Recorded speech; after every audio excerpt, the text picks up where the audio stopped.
I let the students know at the beginning of term that this was a new platform that I was using in partnership with the library, and it was a trial, and that I was really keen to hear their feedback. And I was conscious that they'd be getting my reading list with my modules, but kind of the regular approach, or kind of the many and varied regular approaches, I suppose, are across the other subjects. So I guess they had a comparison there as well. One of those being another module I teach that I wasn't using my reading list for, and they were really, really positive about it. I think the idea that they could find the article or find the if it was ebook, find the ebook really in a really straightforward way was one of the biggest things for them. I think they found it very useful.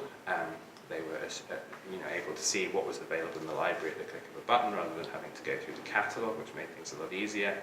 And they weren't having to deal with the different interfaces of different journal providers. So I think it made things a lot easier than just a print reading list.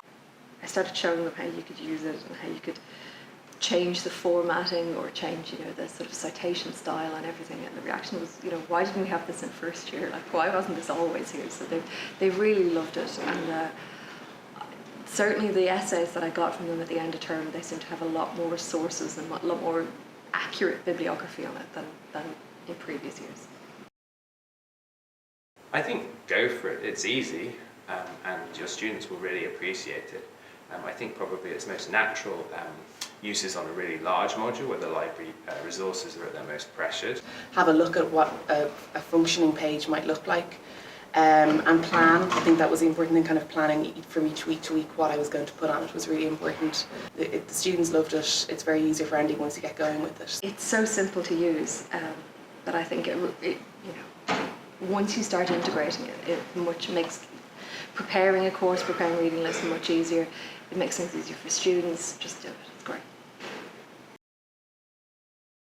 I guess contact your subject librarian and ask if you can find out a little bit more, and maybe also ask if you can be put in touch with someone who's used it before if you're a little bit nervous about it, maybe just to put your mind at ease and get a sense of what it's like to develop a reading list. I would guess just speak to your subject librarian. I'm sure they'll fill you in.